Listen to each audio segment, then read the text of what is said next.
Hi everyone, my name is Brigitte Worstell, and today I'll be presenting my research, Balancing Integrity and Inclusion, Addressing Adverse Selection in the Voluntary Carbon Market. The amount of carbon dioxide released into the atmosphere each year has reached a staggering 26 billion tons. This is 100 times faster than the Earth has ever experienced before. Climate change is accelerating because we're putting far more carbon dioxide into the atmosphere than natural systems can absorb.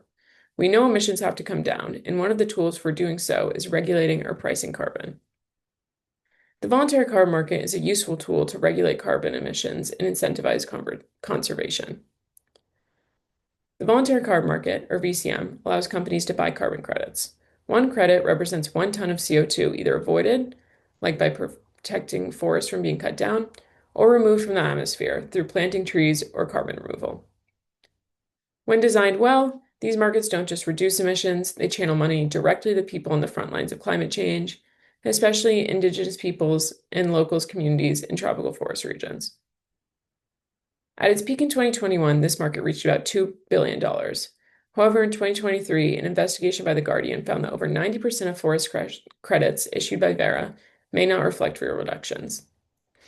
That discovery triggered a collapse in market confidence, and the VCM dropped to roughly $723 million. Since then, many organizations and governments have stepped in to tighten standards, but rising transaction costs and regulations now disproportionately burden nature-based projects in the Global South. This is a problem because nature-based solutions are essential for climate goals. Tropical forests alone could deliver over 30% of the mitigation needed by 2030, yet they are the projects that are most at risk. At the center of this issue is information asymmetry. Buyers often can't see the full risks of a project at the time of investment since there is so much variability. When buyers can't tell which projects are high quality, they retreat from the market entirely. This creates adverse selection, where good projects can't stand out and bad ones bring down trust. This led to my research question. How can we promote engagement in the voluntary carbon market in a way that supports rather than restricts participation from project developers in the Global South?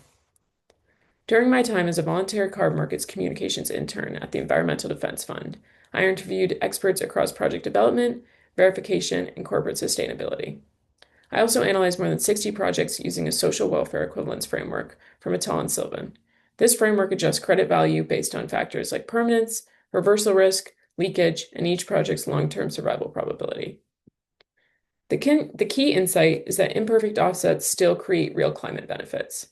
They act like temporary carbon removals that delay emissions and buy time for technological innovation. This curve demonstrates how imperfect offsets, such as temporary nature-based removals, still retain measurable value. Additionally, across the 40 nature-based projects I reviewed, 92.5% were in the Global South, showing that if we limit participation from nature-based projects, we will be limiting opportunities for the Global South in the market. The curve demonstrates that offset quality exists on a spectrum, not a simple high versus low. Technological base removals fall closest to perfect offsets because they have a high permanence and are less variable. Nature-based credits have more variability, but still retain significant value after adjusting for risk. Imperfect does not equal illegitimate.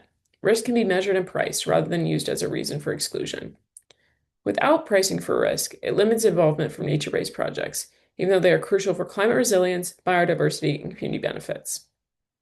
If we price risk transparently instead of treating uncertainty as disqualifying, we can prevent adverse selection and restore corporate engagement.